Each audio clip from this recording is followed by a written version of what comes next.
Hey Castaways, this one's kind of scripted, but so part two, and kind of the rabbit hole I was going down.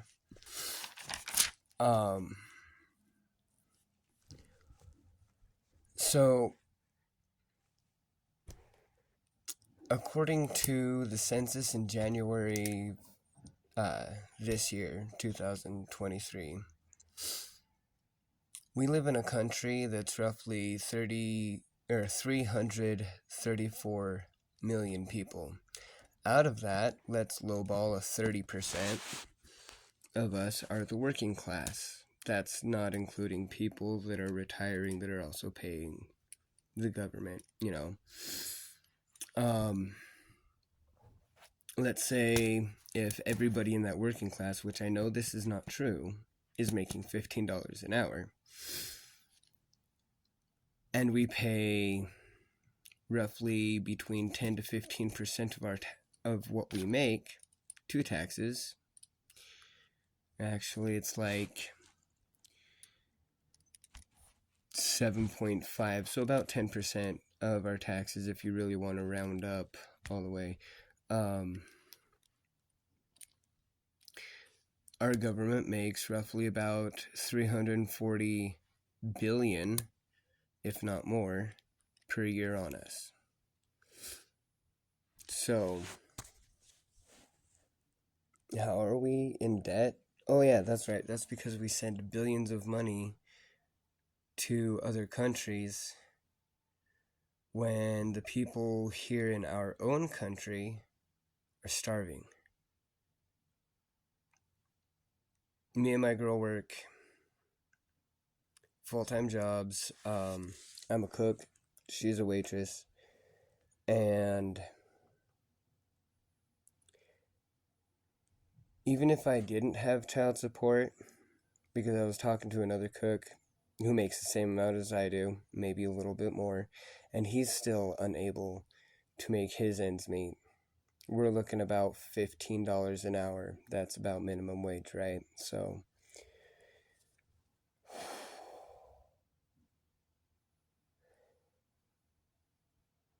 the rest of the working class definitely either makes more or less. I think there's like 5% that make less than 15, but there is the rest of the 95 that's like 15 or higher. So I was doing some research on TikTok, which is what brought all of this about. Not really research, but kind of watching some videos on TikTok. And there's quite a few people out there saying, dude, I make like $30 an hour, and I can't afford to buy myself food.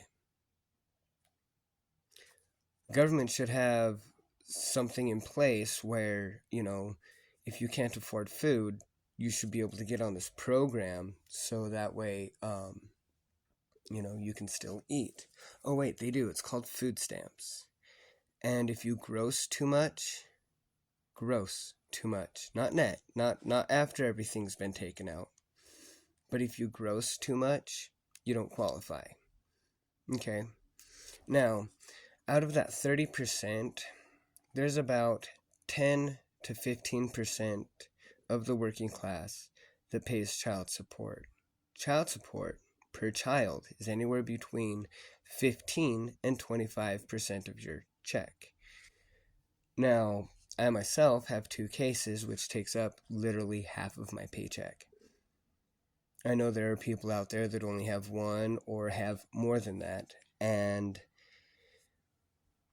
that's taxing, like hella taxing. Now, on top of this, the government takes their portion of the child support because it's revenue that's coming in, they have to tax it. Okay? So they're double taxing us right there. They're also double taxing us on anything that we own, anything that we buy from the store, because they've already taxed our paychecks. And then they're going to tax us to buy goods. They're going to tax us to have services done for our vehicles. They're going to tax us on top of taxing us, really, is what it is. And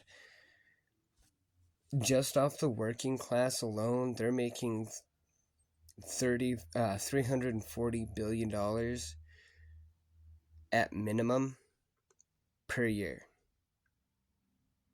That's about how much some of these billionaires wish they could make.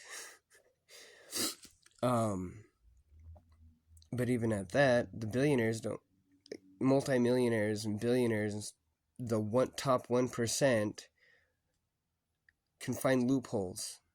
So they're not paying taxes or near as much taxes or whatever. I'm not going to even get into all that. I was going through how much my bills are and how much the average American household bills are and stuff like that. And on average in America, it's about $1,700. There are places that are more, there are places that are less, don't get me wrong. This is an average. If you want to buy a home, a 30-year mortgage, 30 years mortgage, it's $2,800. That could be more, that could be less. It really depends on where you're at and how much your house is. That's for like a $330,000 home. I know there's homes that are less, that it's going to be less, but that's going to be closer to the rent range, which is like the $1,700 or before that. Anyway, on average, a monthly power bill during the summertime is about $150. During the wintertime is almost triple that. Okay. The average American phone bill, cell phone bill, because most people don't have landlines, and if you do have a landline, it's probably connected to your internet, so you'll see that charge on there. We'll get around to that too. Is about $145, $150 per month.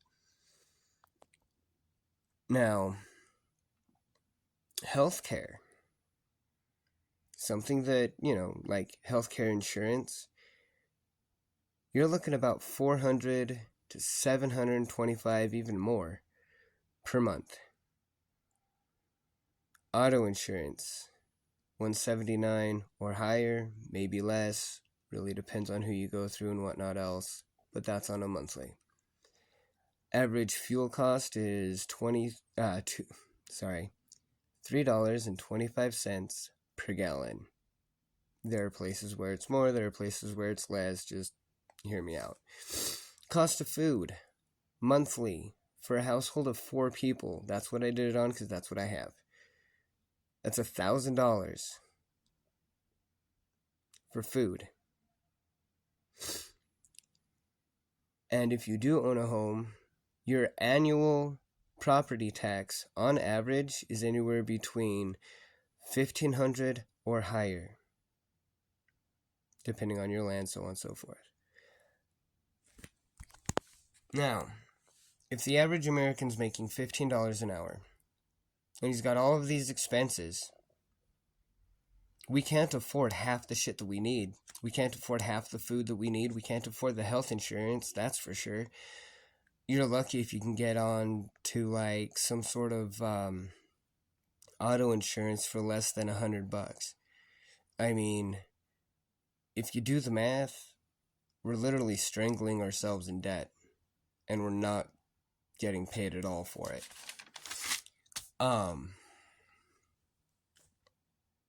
That's what I had to say about all of that. So, in conclusion,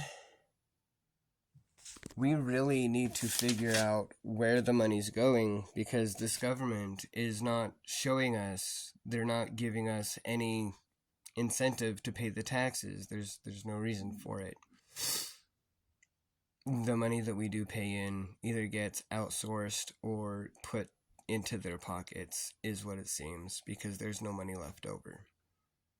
And we are in debt over $30 trillion as a country.